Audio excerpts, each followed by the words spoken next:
어머님, 이제 나가주세요. 아니, 그게 무슨 말이니?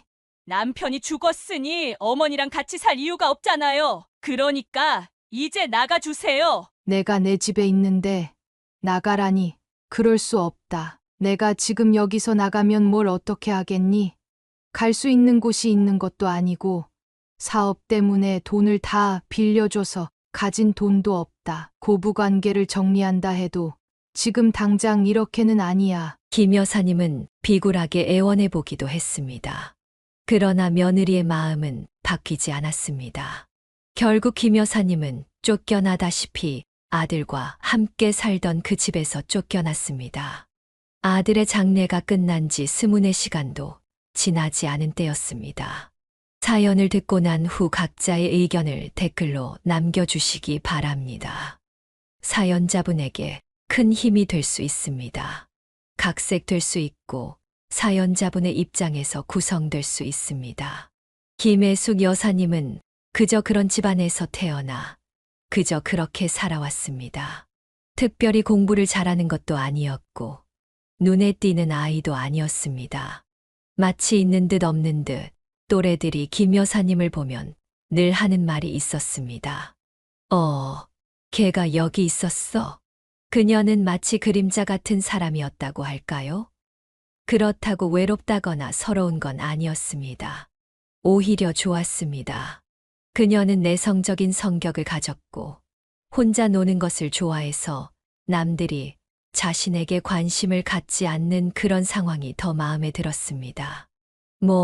누군가는 답답하고 친구 없는 아이의 핑계일 뿐이라고 할 수도 있겠으나 김 여사님은 정말 괜찮았습니다. 그녀가 무엇을 하든 아무도 신경을 쓰지 않는 홀로 유유자적할 수 있는 학창 시절이 꽤 만족스러웠습니다. 그러다 한 친구를 만났습니다. 그 친구는 김 여사님과 비슷한 성향을 가진 친구였고 둘은 서로의 생활에 크게 터치하지 않으면서 가까운 친구 관계가 되었습니다. 두 사람은 비슷한 점이 많았습니다. 공부에 관심이 없었다는 것도 동일했고 공부 대신 책 읽는 것을 좋아한다는 공통점도 있었습니다. 그러나 한 가지 다른 점이 있었다면 그녀의 집이 그 친구의 집보다 조금 더 유복했다는 것이었습니다. 그렇다고 그녀의 집이 특별히 잘 사는 것도 아니었습니다. 친구의 집이 특별히 못 살았다고 표현하는 것이 맞겠죠. 그녀와 친구의 차이는 고등학교를 졸업하면서 극명히 드러났습니다. 공부를 못했지만 대학 생활에 로망이 있던 철없는 그녀는 친구의 속도 모르고 대학을 가겠다고 자랑 아닌 자랑을 했고 친구는 그런 그녀를 응원해 주었습니다. 그 친구라고 대학에 가고 싶지 않은 건 아니었을 텐데 말입니다. 그러던 어느 날 그녀의 아버지가 그녀를 부르셨습니다. 아버지는 김 여사님을 앉혀놓고 말씀하셨습니다. 사실 말이다. 여자애한테 대학 등록금까지 쓰는 건 좀 아니다 싶어. 아버지가 언제 너 하고 싶은 거 못하게 한 적 있니? 이번에만 내가 양보해라. 너도 이제 다 컸으니 알겠지? 아버지가 버는 돈으로는 내 대학 등록금을 다 감당하는 게 쉬운 일이 아니야. 아버지의 말을 이해하지 못할 나이는 아니었습니다. 그럼에도 불구하고 그녀는 조금 서운했습니다. 아버지는 늘 그녀가 하고 싶은 일이라면 다 할 수 있도록 지원해 주시는 분이셨거든요. 대학에 갈 거라고 설레발을 다 쳐놨는데 대학에 가지 못하게 됐다는 말을 입 밖으로 내뱉는 것 자체가 너무 부끄러웠지만 어쩔 수 없었습니다. 그녀는 대학에 대한 아쉬움을 품은 채 가장 친한 친구에게 이 사실을 말했습니다. 그러자 그 친구가 자신과 함께 공장에서 일을 하러 가지 않겠냐고 했습니다. 처음에는 공장에서 일을 한다는 것 자체가 꺼려졌습니다. 왠지 모르게 공장에서 일을 하면 험한 일을 할 것 같고 함께 일하는 사람들도 드셀 것 같았습니다.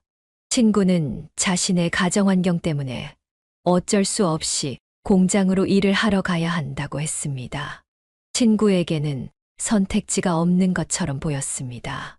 하지만 김 여사님은 아니었습니다. 대학에 가지 않으면 기술을 배우든 뭘 하든 해야겠지만 공장은 아니라고 생각했습니다.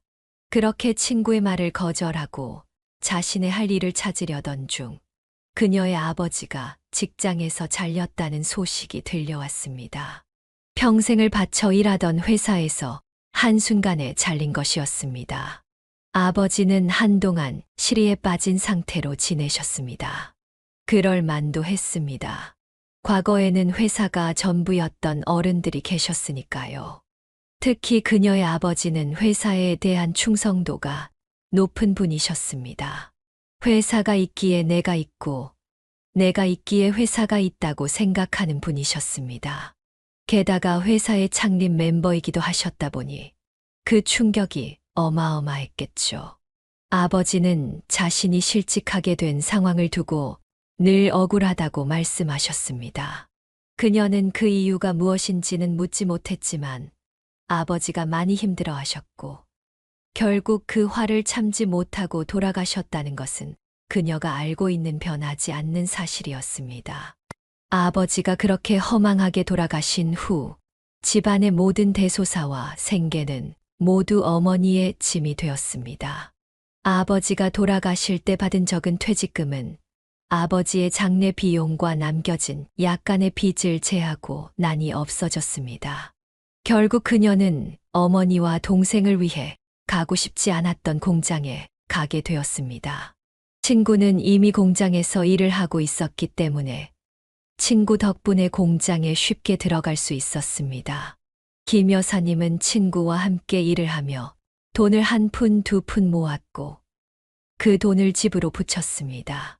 공장 일은 생각보다 어렵지 않았습니다. 처음에는 단순 노동을 반복적으로 했습니다. 하다 보면 아무 생각도 들지 않아서 마음도 편해졌습니다. 그녀는 친구와 농담을 주고받으며 공장 일이 천직인 것 같아. 우리 라고 말할 정도로 썩 괜찮은 일자리였습니다. 그녀가 일하던 공장에 들어오는 여자들은 대부분 조금 일하고 일을 그만두는 경우가 많았습니다. 그래서 김 여사님과 친구는 얼마 지나지 않아 그 공장에서 가장 오래 일한 여자 직원이 되어 있었습니다. 그 덕분에 단순 노동에서 벗어나 여직원을 관리하는 일을 맡게 되었습니다. 물론 그 당시엔 여자를 무시하는 분위기가 있어서 남자 직원들 사이에 치여 고생을 좀 하기도 했지만 어린 나이에 자신보다 훨씬 나이가 많은 여자 직원들을 관리하는 게 나쁘지는 않았습니다. 우선 하루 종일 앉아있지 않아도 돼서 허리가 덜 아팠고 좀 더 생산적인 일을 한다고 생각하니 그녀는 자신이 쓸모 있는 사람이 된 것 같았습니다. 또 사무실에 앉아 서류를 정리하는 그녀를 보면 멋있는 커리어 우먼이 된 것 같은 기분이 들기도 했습니다. 딱 20대 초반 아가씨의 철없는 생각이었죠. 그러던 어느 날 친구가 김 여사님에게 고백할 게 있다며 찾아왔습니다. 친구는 제 눈도 마주치지 못하고 죄 없는 손톱만 뜯고 있었습니다. 어딘가 불안해 보이는 친구의 모습에 그녀는 괜찮으니 무슨 일인지 말해봐. 라고 말했습니다. 친구는 한참 동안 숨을 고르더니 조심스럽게 말했습니다.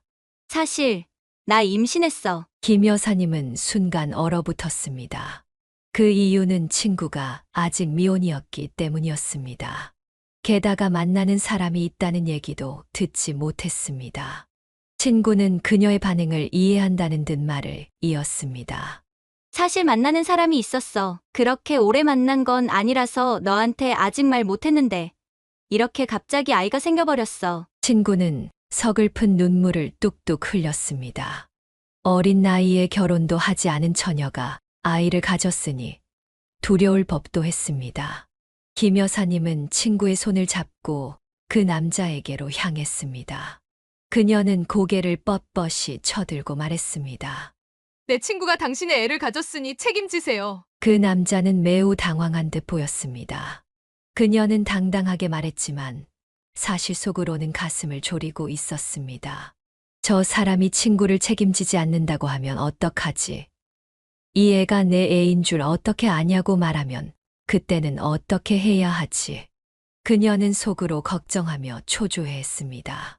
하지만 다행히도 그 남자는 친구를 품어주었고, 친구는 그와 결혼하게 되었습니다. 이후 친구는 일을 그만두었고, 그녀는 홀로 공장에 남아 일을 계속했습니다. 그러던 중 친구가 집들이를 한다며 그녀를 초대했습니다. 그녀는 선물을 바리바리 싸들고 친구의 집에 도착했습니다. 도착해 보니 그녀가 오기 전 이미 몇 명의 손님이 와 있었습니다. 전부 남자들이었고 친구의 남편의 친구들인 것 같았습니다. 그곳에서 김 여사님은 한 남자와 사랑에 빠졌습니다. 그리고 그 만남을 계기로 두 사람은 연인이 되었고 결국 결혼에 골인했습니다. 그녀는 행복하게 잘 살았습니다. 금전적으로 잘 살았다는 의미는 아니었지만 남편과 좋은 부부 관계를 유지하며 행복한 나날을 보냈습니다. 그렇게 시간이 흘러 아들을 낳게 되었고 남편과 아이 그리고 그녀 이렇게 세 가족은 단란한 가정을 이루어 행복하게 살았습니다. 그러나 사람의 인생에 위기가 없을 수는 없는 법이었습니다. 아버지가 회사에서 잘린 것으로도 모자라 화병으로 돌아가셨던 것이 김 여사님의 인생의 첫 번째 위기였다면 두 번째 위기는 어머니가 크게 사기를 당해 집안의 모든 돈을 날려버린 사건이었습니다. 설상가상으로 그녀까지 그 돈을 갚아야 하는 상황에 처하게 되었습니다. 어머니는 울면서 김 여사님에게 미안하다고 사과하셨고 그녀는 남편에게 미안하다고 말해야 했습니다. 이 일을 계기로 김 여사님과 남편의 관계는 점점 악화되기 시작했습니다. 돈 문제가 얽히자 사랑했던 관계도 언제 그랬냐는 듯 서로를 미워하고 원망하게 되었습니다. 남편은 당신 집안 사정 때문에 왜 나까지 고생해야 해? 라며 그녀를 나무랐고 그녀는 그런 남편을 보며 아무 말도 할 수 없었습니다. 죄책감과 미안함 때문이었습니다. 남편은 단 한 번도 김 여사님을 도와준 적이 없었습니다. 그녀가 빚을 갚기 위해 일을 늘리면서 집에 있는 시간이 적어지자 남편은 그것조차 불만이었던 것입니다. 그렇다고 그녀의 아이를 기르는데 최선을 다하지 않았느냐 하면 그렇지 않았습니다. 그녀는 최선을 다해 아이를 길렀습니다. 이 점 하나만은 자부할 수 있었습니다. 잠을 하루에 23시간밖에 못 잤을지언정 단 한 번도 아이와 남편의 아침 식사를 놓친 적이 없었습니다. 물론 예전처럼 아이와 시간을 보내지 못해 아이의 아쉬운 소리를 들어야 했지만 말입니다.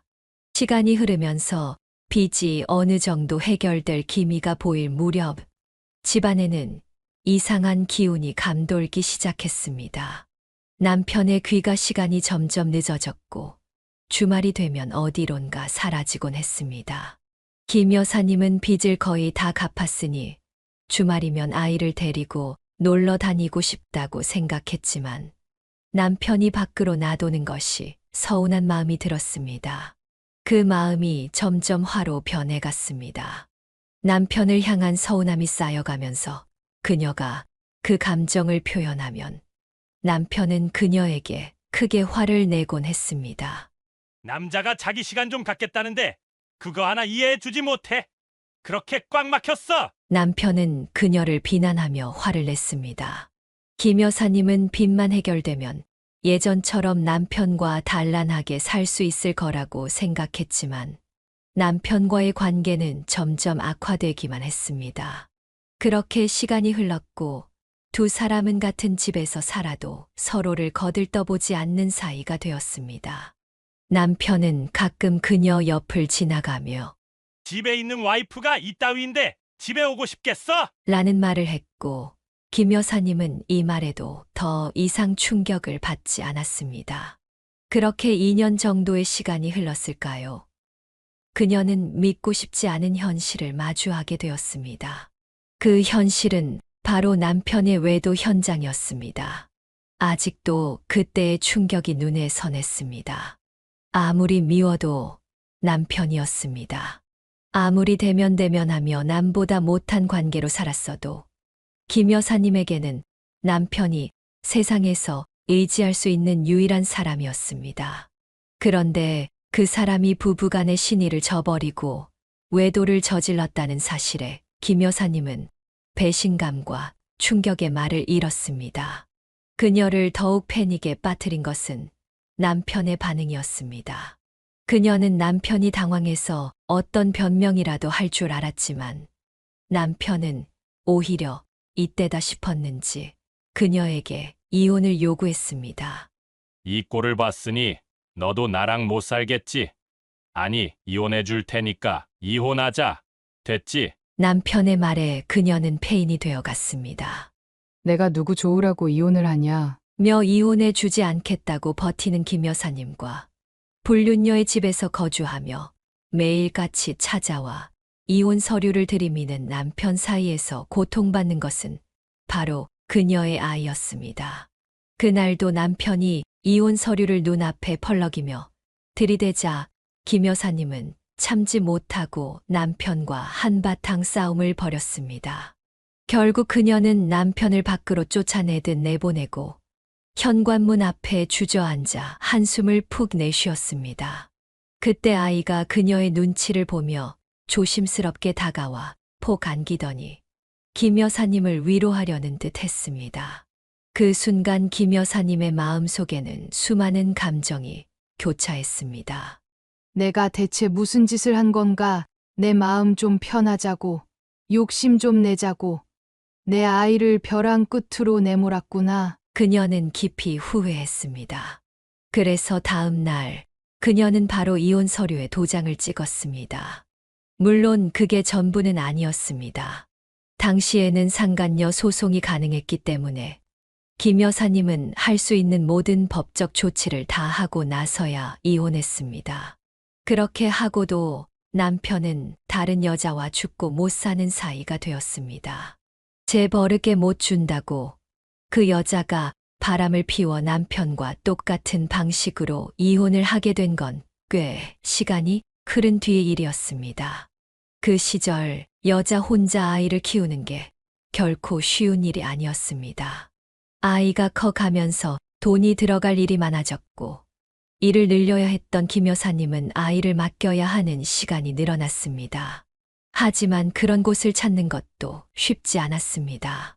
게다가 좋지 않은 시선도 따라붙었습니다. 어딜 가나 사람들은 남편의 존재를 물었고 그녀가 남편과 함께 살지 않는다고 말하면 어딘가 문제가 있는 사람을 보는 듯 그녀를 훑어보기도 했습니다. 여자 혼자 아이를 키우는 게 힘들지 않나요? 무례하게 다가오는 사람도 있었고 아이를 위해서라도 저와 결혼하는 게 어떻겠습니까? 라며 아이를 들먹이며 요구하는 사람도 있었습니다. 솔직히 말해서 그녀는 그런 제안에 마음이 흔들린 적도 있었습니다. 김 여사님을 쉽게 보는 사람들을 끊임없이 상대하다 보면 그냥 편하게 한 사람을 만나서 마음 편히 아이를 키우며 살까 하는 생각도 했습니다. 전 남편은 다른 여자와 바람까지 피워 새 살림을 차렸는데 김 여사님이라고 못할 이유가 뭐 있나 싶기도 했습니다.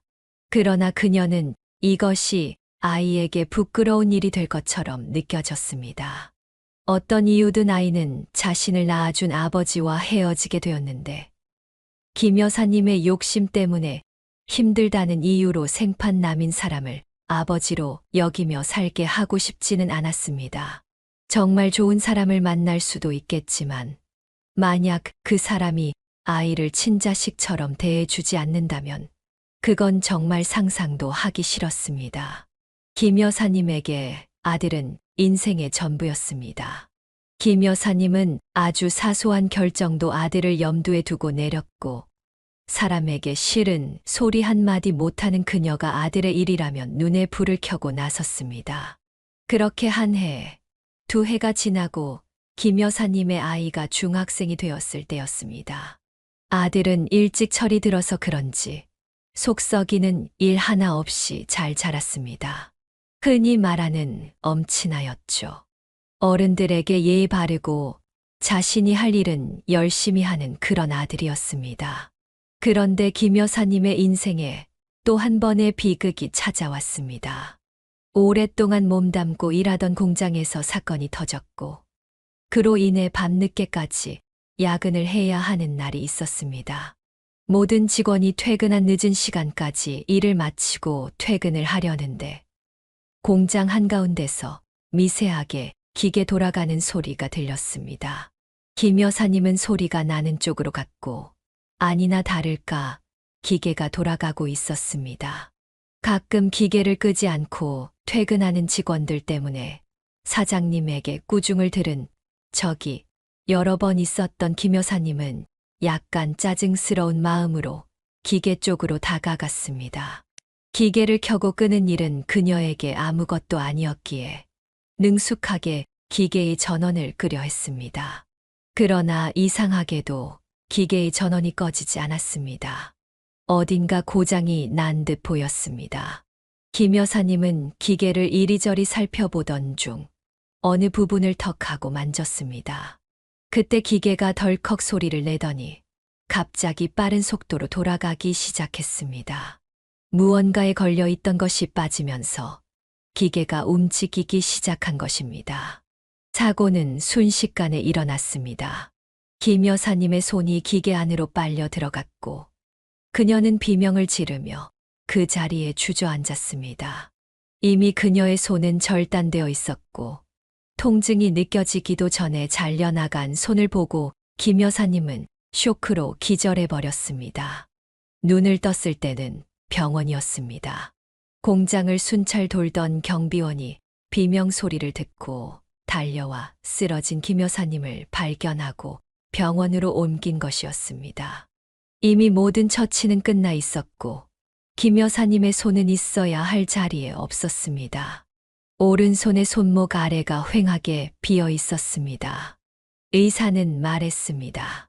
잘려나간 손을 가져올 수 있었다면 봉합을 시도했겠지만 이미 손은 기계 안으로 빨려 들어가 으스러진 상태였기에 봉합을 기대할 수 없었습니다. 설령 손을 가져왔다 하더라도 합병증이나 감염증 때문에 섣불리 결합 수술을 할 수 없었을 겁니다. 김 여사님은 한동안 자신의 신체 일부분이 절단되었다는 사실을 받아들이지 못했습니다. 더 정확히 표현하자면 그녀는 손이 절단되었다는 사실을 자주 잊었습니다. 너무 오랫동안 당연히 그 자리에 있던 손이었으니까요. 아무렇지 않게 오른손을 사용하려다가 멈칫하며 손이 없다는 것을 깨닫는 순간이 반복되었습니다. 그럴 때마다 김 여사님은 절망하고 괴로워했습니다. 그때 그녀를 도와준 사람은 친구였습니다. 친구는 절망에 빠진 김 여사님을 대신해 아이를 돌봐주고 시간을 내어 그녀를 찾아와 위로해 주었습니다. 친구가 아니었다면 김 여사님은 손이 없는 삶에 쉽게 적응하지 못했을 것입니다. 그녀는 오른손으로 글을 쓰고 밥을 먹고 왼손으로 문을 여는 등 왼손으로 일상을 살아가는데 익숙해지는 동안 친구의 많은 도움을 받았습니다. 시간이 흘러 어느 정도 일상으로 돌아올 수 있었던 김 여사님은 다시 치열한 삶의 현장으로 나서기 시작했습니다. 그러나 슬프게도 공장 일을 계속할 수는 없었습니다. 장애가 있는 사람을 관리직으로 써줄리 만무했고, 장애인에 대한 좋지 않은 차별적인 시선이 존재했기 때문입니다. 더구나 김 여사님이 공장에서 일을 하다 손을 잘렸기에 공장 측에서는 그녀가 신경 쓰이는 존재가 되었던 것입니다. 혹시나 보상금을 많이 요구하지 않을까 걱정도 되었고, 그녀가 한쪽 손을 잃은 채 공장을 활보하면 그곳에서 일하는 사람들에게 불안감을 줄 수 있을 거라는 우려도 있었습니다. 여러 가지 문제점이 생길 것이라 여긴 것이었습니다. 결국 김 여사님은 아주 적은 보상금만 받고 공장에서 쫓겨나듯 나왔습니다. 20살 때부터 한 아이의 엄마가 될 때까지 몸담았던 곳에서의 마지막은 굉장히 초라했습니다. 하지만 시리에 빠져 있을 시간은 없었습니다. 김 여사님에게는 책임져야 할 아들이 있었으니까요. 그녀는 할 수 있는 모든 일을 찾아 나섰습니다. 의수를 착용해도 불편한 것은 매 한 가지였습니다. 이런 상황에서도 할 수 있는 일을 찾아다니며 생계를 이어갔습니다.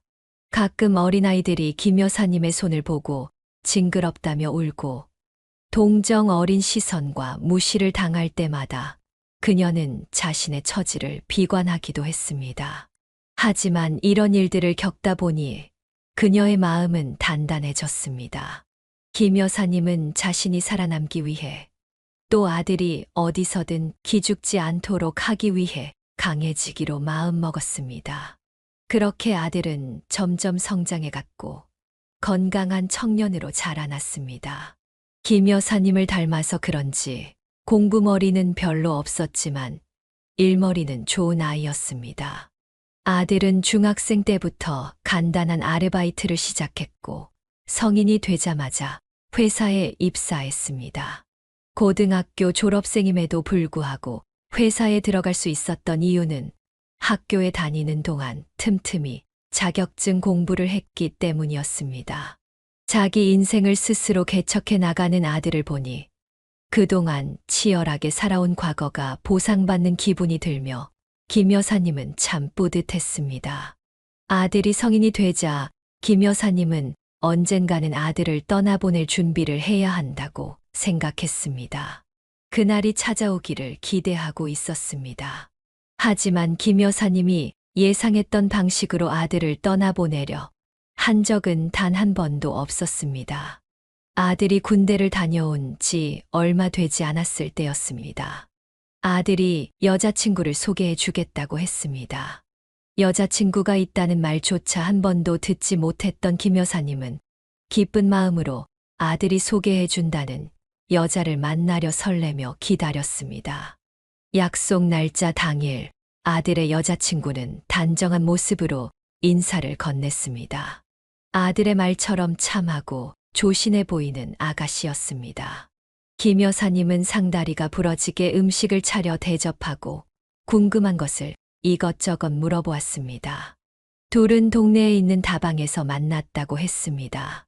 생각지도 못한 장소에서 만났군 하고 생각한 것도 잠시 김 여사님은 아들의 여자친구에게 물었습니다. 그래서 무슨 일을 하고 있나요? 아들의 여자친구는 살짝 당황한 듯한 미소를 짓더니 이내 말했습니다. 다방에서 일해요. 그녀는 순간 얼어붙었습니다. 그때는 다방이 지금보다 많았다고 해도 다방에서 일하는 아가씨가 좋게 보일 일이 없었습니다. 아들의 여자친구는 김 여사님의 반응이 좋지 않자 아들을 흘끗흘끗 쳐다보았습니다. 아들은 어색한 미소를 지으며 변명을 늘어놓았습니다. 아니, 엄마, 얘가 거기서 일을 하고 싶어서 하는 게 아니라 집안 사정이 안 좋아서 그래요. 장녀인데 동생이 셋이나 된대요. 동생 셋을 먹여 살리려면 돈을 많이 주는 곳에서 일해야 하는데 기술도 없고 배운 것도 없는 여자가 일할 수 있는 곳이 얼마나 있겠어요? 엄마도 알잖아요. 김 여사님은 아들의 말을 듣고 기가 차서 말이 나오지 않았습니다. 그녀는 생각했습니다. 내가 알긴 뭘 알아? 나는 돈을 벌어야 하는 상황에서도 공장에서 일을 했고 그걸로도 부족하면 일을 더 늘렸어. 그날은 김 여사님이 처음으로 아들에게 크게 실망한 날이 되었습니다. 하지만 아무리 그래도 자식을 이기는 부모는 없었습니다. 김 여사님은 아들의 소원대로 아들의 결혼을 인정해 주었고 이제 며느리가 된 아이를 사랑으로 품어주기로 노력했습니다. 며느리도 참 잘했습니다. 김 여사님이 처음에 결혼을 달가워하지 않았다는 것을 알았기에 시어머니를 대하는 게 어색할 법도 했지만 며느리는 사근사근하게 김 여사님을 대했습니다. 나중에는 김 여사님도 이런 아이가 다방 아가씨로 일하면서 얼마나 힘들었을까. 그곳에서 일하게 된 건 그만큼 궁지에 몰렸기 때문이겠지. 라고 생각하게 되었습니다. 실제로 며느리의 이야기를 들으니 그녀의 인생도 참 기구했습니다. 김 여사님은 손을 다치며 자신의 인생도 기구하다고 여겼지만 며느리 또한 그녀만의 고충이 있었던 것입니다. 며느리는 부모님 없이 할머니 손에 자랐는데 그 할머니는 몸이 좋지 않은 분이었다고 했습니다. 그래서 국민학교에 들어갔을 때부터 집안일과 할머니의 병수발은 모두 며느리의 몫이었다고 합니다. 게다가 동생도 한 명 있어서 그 동생을 챙기는 것까지도 며느리가 해야 했습니다. 고사리 같은 손으로 라면을 끓이고 달걀 프라이를 하던 며느리. 달걀 프라이를 어떻게 하는지 몰라 달걀 껍데기가 잔뜩 들어간 프라이를 먹기도 했다고 합니다. 그때는 그렇게 먹는 게 당연하다고 생각했다고 합니다. 이런 상황을 안타깝게 생각해주는 이웃이라도 있었다면 좋았을 텐데 그런 이웃도 없었다고 했습니다. 도움을 주지는 못할 망정 힘들게 사는 며느리의 가족들을 괄시하고 무시하며 피했다고 했습니다. 월세가 이틀이라도 밀리면 집으로 찾아와서 아직 어린 며느리를 마치 쥐잡듯이 몰아붙였다고 했습니다. 김 여사님은 며느리에게 가까이 지내는 친척은 없었느냐고 물었습니다. 며느리는 그런 사람도 없었다고 했습니다. 김 여사님은 어린 나이에 얼마나 힘들었을지 자식을 키우는 엄마의 입장에서 그 이야기를 들으니 가슴이 아팠습니다.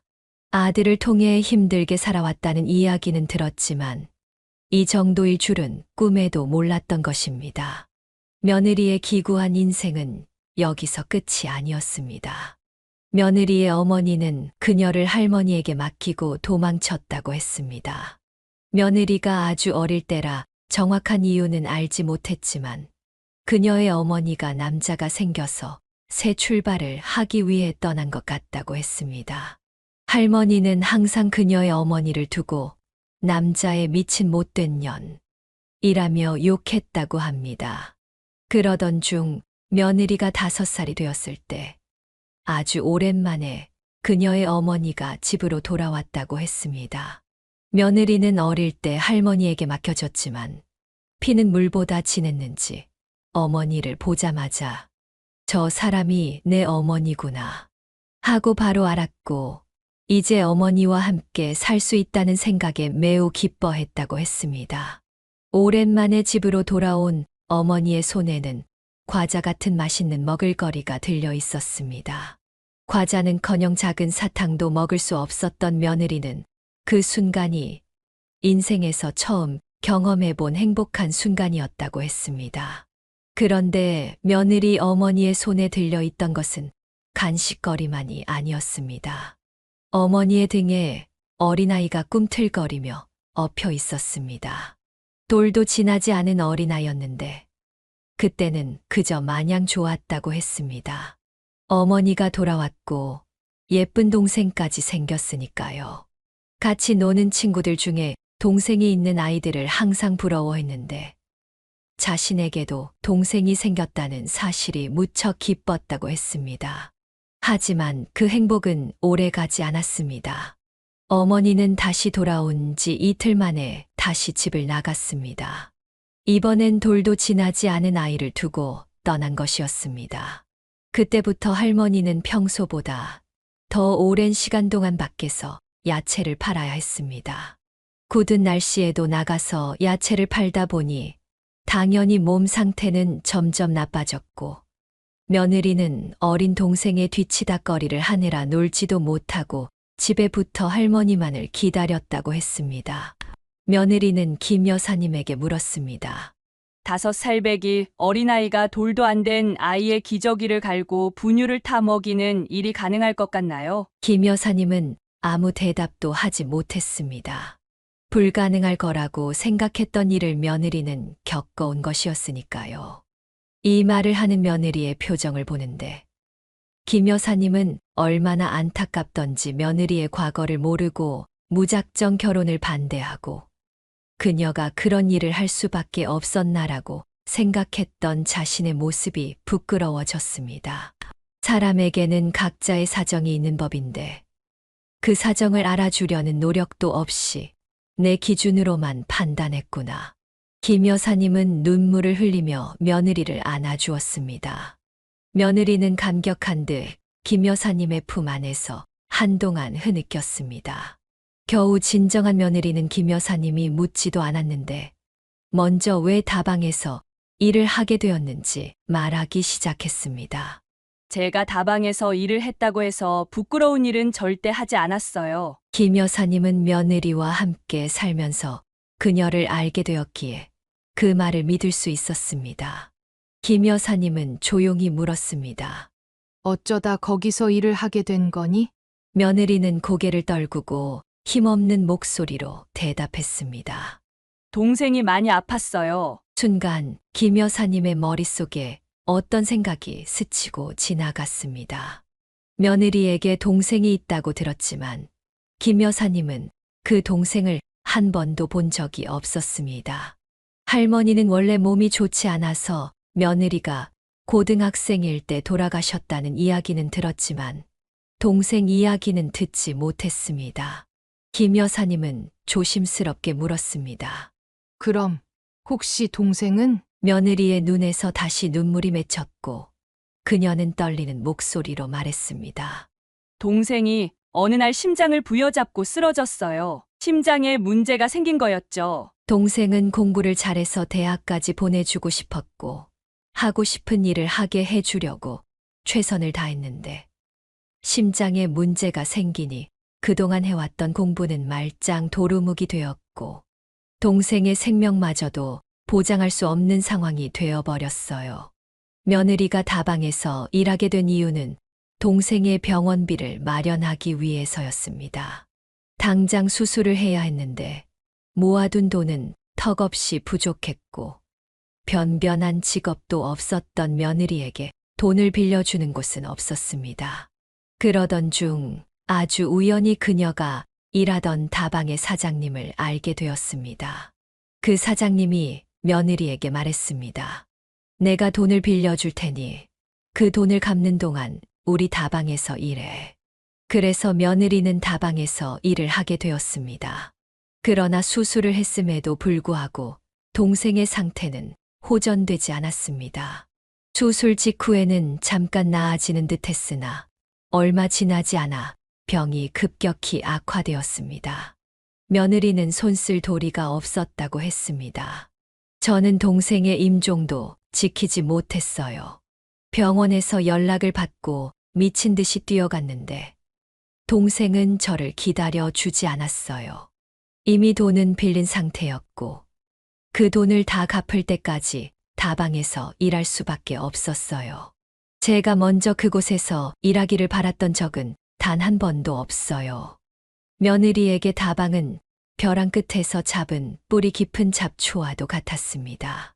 아들은 우연히 며느리의 사정을 듣게 되었고 그녀가 그런 곳에서 일하며 세월을 허비하는 것이 안타까워 빚을 갚을 수 있도록 도와주었고 새로운 일자리를 찾아주었습니다. 빚이 얼마 남지 않아서 다행이었어요. 그리고 오빠에게는 정말 감사하게 생각해요. 평생 오빠에게 이 은혜를 갚을 수 있어서 다행이에요. 김 여사님은 그제야 아들과 며느리 사이가 유달리 애틋한 이유를 알게 되었습니다. 며느리는 자기가 먼저 김 여사님을 모시고 살겠다며 집으로 들어왔습니다. 김 여사님에게는 고마운 일이었습니다. 손이 없는 삶에 익숙해졌다고 해도 불편한 점들이 분명히 있었기 때문입니다. 그렇게 그들은 한 집에서 살기 시작했습니다. 아들과 며느리는 아주 행복하게 이상적인 부부의 모습으로 가정을 잘 꾸려나갔습니다. 그러나 둘 사이에는 한 가지 아쉬운 점이 있었습니다. 바로 아이가 생기지 않는다는 것이었습니다. 김 여사님은 아이를 바란 적이 없었습니다. 결혼하자마자 아이를 갖겠다고 했고 결혼과 동시에 노력을 했음에도 아이가 생기지 않았기에 두 사람이 가장 마음 졸이며 힘들어하고 있다는 것을 알았기 때문입니다. 그러던 어느 날 일반 회사에 다니던 아들이 갑작스러운 폭탄 선언을 했습니다. 사업을 해보려 합니다. 김 여사님은 이것만은 용납할 수 없다고 생각했습니다. 요즘 같은 시기에 사업이라니 사업의 시효차도 모르는 아들이 사업을 잘할 리 없다고 생각했습니다. 무엇보다도 사업을 하다가 실패한 사람들을 너무 많이 봤기 때문에 아들의 사업 이야기를 들어줄 수 없었습니다. 하지만 아들이 김 여사님에게 사업 이야기를 꺼낸 이유는 다름 아닌 그녀에게 돈을 빌려달라고 요구했기 때문이었습니다. 물론 공짜로 빌려달라는 건 아니에요. 사업이 잘 풀리지 않더라도 돈이 생기면 빚부터 갚을게요. 아들은 진지한 표정으로 김 여사님에게 말했습니다. 김 여사님은 아들에게 조용히 물었습니다. 네가 달라고 하는 그 돈이 엄마가 평생 모은 돈인 거 알지? 아들은 곤란한 표정을 지으며 고개를 끄덕였습니다. 알아요. 그런데도 이 돈이 필요해요. 아들은 눈을 질끈 감으며 대답했습니다. 김 여사님은 밤을 꼬박 새워 아들과 사업에 대해 이야기를 나눴습니다. 사실 그녀가 듣는다고 해서 사업에 대해 뭘 알겠습니까? 하지만 공장에서 일하며 다양한 사업체들을 만나왔고 서류 작업에 필요한 법적인 것들을 손수 해결해 온 경험이 있었기에 아들의 사업 계획이 그렇게 현실감 없는 것은 아니라는 것을 어렴풋이 느낄 수 있었습니다. 그녀의 마음은 점점 아들에게 돈을 빌려주는 쪽으로 기울었습니다. 일찍 철든 아들이 김 여사님에게 강하게 요구했던 첫 번째 부탁은 며느리와의 결혼이었고 두 번째가 바로 이 사업이었습니다. 제대로 해준 것 없는 부모가 자식을 위해 이 정도도 못 해주겠냐는 마음이 김 여사님을 움직였습니다. 결국 그녀는 아들에게 돈을 빌려주었고 아들은 그 돈을 투자해 사업을 시작했습니다. 아들이 동업자인 형과 함께 시작한 사업은 생각보다 잘 풀렸습니다. 큰 변화는 아니었지만 조금 큰 집으로 이사를 갈 수 있었고 회사원 월급으로 허리띠를 졸라매며 생활했던 며느리도 어느 정도 여유를 찾았습니다. 그동안 주지 못했던 선물도 사주고 김 여사님은 처음으로 꽃구경이라는 것도 다녀왔습니다. 그러나 위기는 늘 가장 행복할 때 닥치는 법이었습니다. 그날 김 여사님은 집에서 외출한 며느리를 대신해 집안일을 하고 있었습니다. 그때 전화가 걸려왔습니다. 박경수 씨 집 맞나요? 지금 박경수 씨가 오토바이 사고로 실려오셨습니다. 어서 병원에 오셔야 할 것 같습니다. 김 여사님은 옷도 제대로 갖춰 입지 못한 채 신발도 짝짝이로 신고 병원으로 달려갔습니다. 병원에 도착하니 며느리도 이미 와 있었고 아들은 수술실에 들어간 상황이었습니다. 피를 많이 흘리며 병원에 실려왔다는 아들의 사고는 매우 큰 사고였다고 했습니다. 솔직히 말해 즉사하지 않은 것이 다행이라고 했습니다. 그때 김 여사님의 참담한 심정은 말로 표현할 수 없었습니다.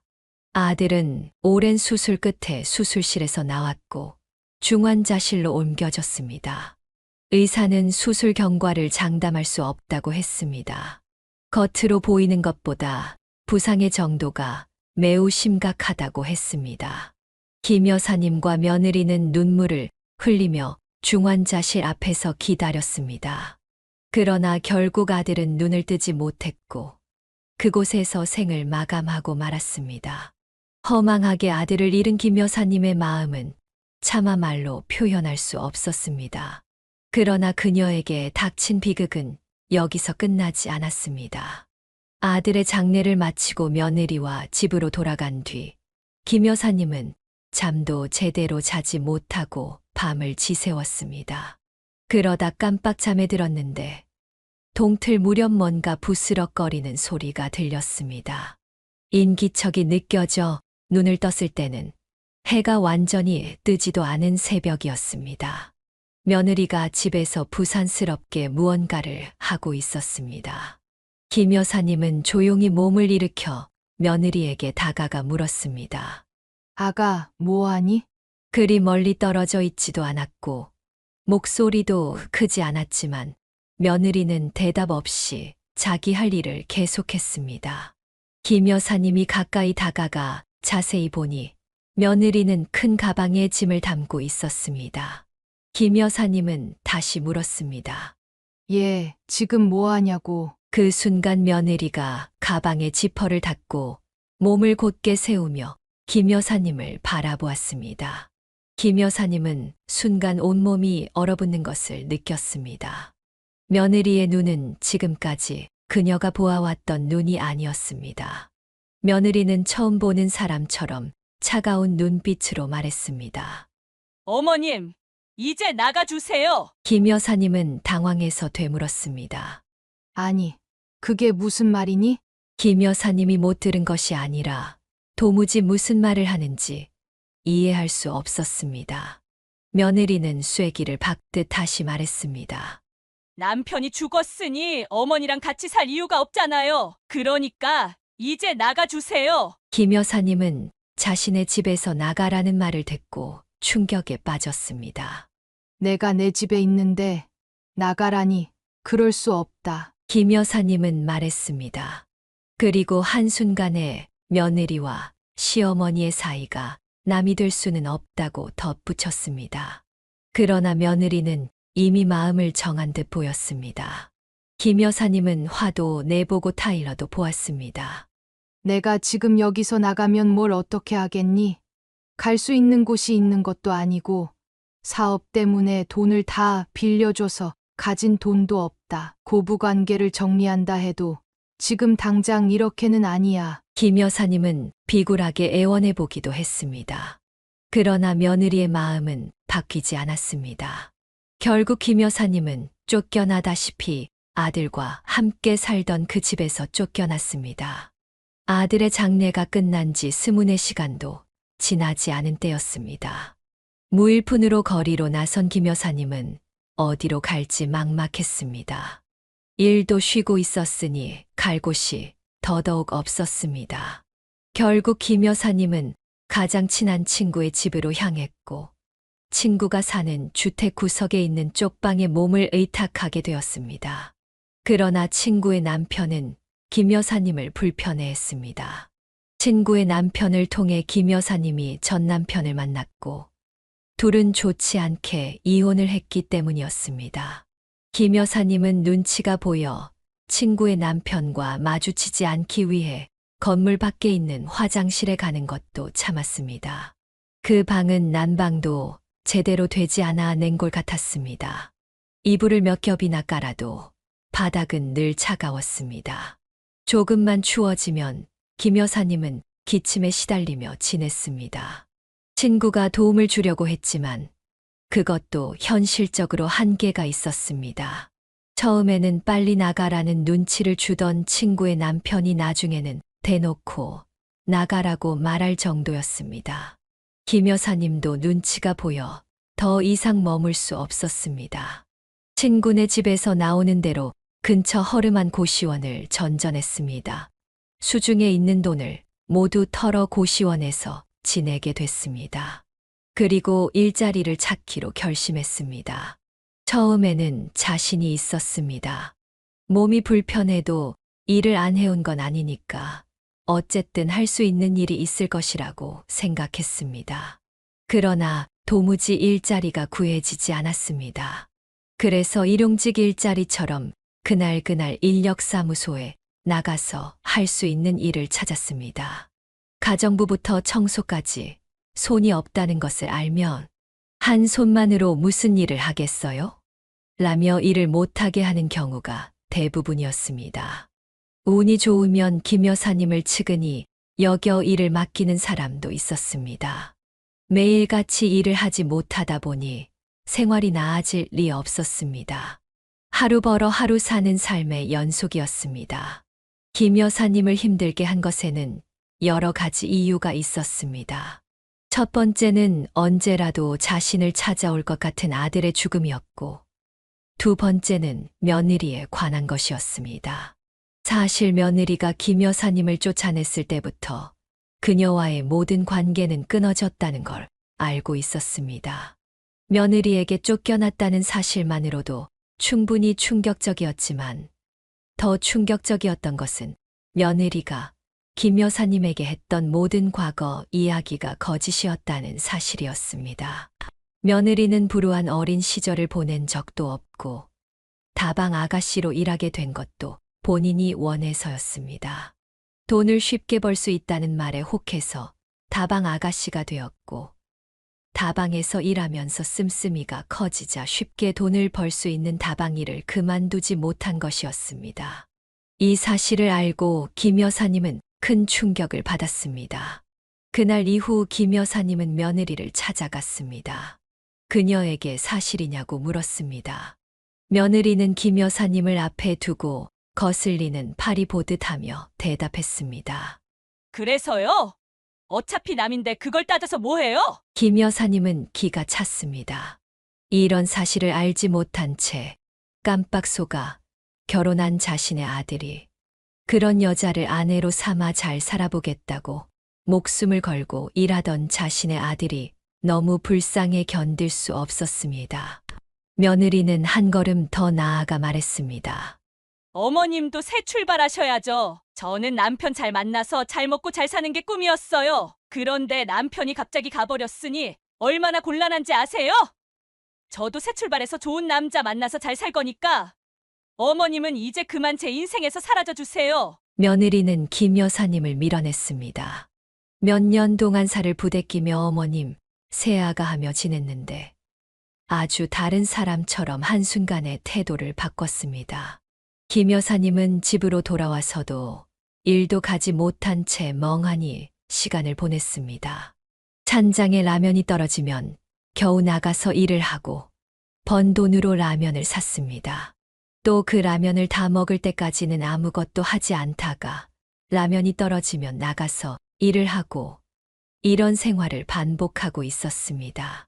그러던 어느 날 누군가가 김 여사님의 집 문을 두드렸습니다. 무슨 일이죠? 대문 앞에는 멀끔한 청년이 서 있었습니다. 그의 모습은 마치 김 여사님의 아들 또래 같았습니다. 이런 사람이 김 여사님을 찾아올 이유가 없었기 때문에 그녀는 처음에 그 청년이 집을 잘못 찾아온 줄 알았습니다. 그런데 그 청년은 김 여사님의 아들의 이름을 또렷하게 말했습니다. 떨리는 목소리로 청년이 물었습니다. 경수의 어머니 맞으신가요? 김 여사님이 그렇다고 대답하자 그 청년은 다리에 힘이 풀리는 듯 벽을 짚으며 오열하기 시작했습니다. 그리고는 계속해서 죄송하다는 말을 반복했습니다. 처음 보는 멀끔한 청년이 손이 엎고 깡마른 폐인 같은 김 여사님 앞에서 울며 죄송하다고 하는 모습이란 매우 아이러니하게 보였습니다. 김 여사님은 당황스러운 마음에 청년을 겨우 일으켜 세우고 보잘것없는 방으로 데리고 들어왔습니다. 빛도 잘 들지 않고 찬기가 흐르는 방을 본 청년은 다시 한번 흐느끼기 시작했습니다. 제가 너무 늦게 찾아와서 죄송합니다, 어머니. 김 여사님은 그 청년이 대체 누구인지, 왜 자신을 어머니라 부르는지, 왜 자신에게 미안하다고 하는지 궁금했습니다. 순간 미친 사람이 아닐까 하는 생각도 들었습니다. 겨우 청년을 진정시킨 뒤 그는 이야기를 꺼냈습니다. 그의 말에 김 여사님은 깜짝 놀랐습니다. 청년은 김 여사님의 아들과 함께 사업을 했던 동업자였습니다. 경수가 그렇게 된 후 차마 앞에 나설 수가 없었습니다. 얼마 전까지만 해도 사업이 잘 풀리지 않아 파산 신청을 하느니 마느니 하는 상황이었거든요. 괜히 경수가 저 때문에 그렇게 된 것 같아서 나타날 수가 없었습니다. 정말 죄송합니다, 어머니. 김 여사님은 조용히 물었습니다. 그러면 지금은 왜 온 거죠? 왜 갑자기 찾아온 거예요? 그 말을 듣자 아들의 동업자는 가방에서 두꺼운 서류 뭉치를 하나 꺼냈습니다. 그 안에는 김 여사님의 아들이 동업자에게 얼마를 투자했는지, 현재 모아놓은 주식이 얼마나 있는지가 적혀 있었습니다. 알고 보니 김 여사님의 아들은 동업자와 사업을 하면서 상당한 투자금을 냈던 것입니다. 그녀는 당황하며 물었습니다. 이걸 왜 저에게 주는 거죠? 그녀는 차마 서류를 손에 들지도 못한 채 말했습니다. 그러자 청년은 뜻밖의 이야기를 전했습니다. 경수가 그랬습니다. 지금 이렇게 투자를 할 수 있는 건 다 어머니 덕분이라고. 이 돈에 어머니의 인생이 있는 만큼 이 투자금이 정말 잘 쓰여야 한다고요. 그래서 수익이 나면 바로 어머니에게 드리겠다고 했어요. 그런데 경수가 갑자기 그렇게 되어 제가 직접 어머님께 드리기 위해 왔습니다. 김 여사님은 그 돈을 받을 수 없다고 극구 거절했습니다. 하지만 아들의 친구는 강하게 서류를 그녀의 손에 쥐어주었습니다. 지금 당장 현금화하기는 어렵지만 저에게 시간을 주시면 정리해서 어머님께 전달해 드리겠습니다. 우선 거처부터 정리하는 게 좋겠어요. 김 여사님은 계속 거절하려 했지만 아들의 친구는 그럴 때마다 말했습니다. 아니요, 경수도 이러길 바랄 겁니다. 바로 다음 날 이삿짐 센터를 불러 짐을 옮겼고 김 여사님이 혼자 살기에는 과분한 집을 마련해 주었습니다. 그녀가 부담스러워하자 아들의 친구는 말했습니다. 경수였다면 이것보다 더 좋은 집을 해 드렸을 거예요. 경수도 이렇게 하는 걸 바랄 겁니다. 김 여사님은 그렇게 아들이 남겨두었다는 돈을 받아들였습니다. 돈을 다 모아놓고 보니 그녀가 세상을 떠날 때까지 써도 남을 정도의 큰 돈이었습니다. 거기다 아들이 투자해 놓은 주식의 가치가 계속해서 상승하여 처음에는 적당히 아껴 쓰면 충분할 정도였던 돈이 평생 펑펑 써도 남을 만큼 불어나 있었습니다. 그러나 김 여사님은 아들이 그렇게 벌어놓은 돈을 혼자 호의호식하며 쓸 수는 없었습니다.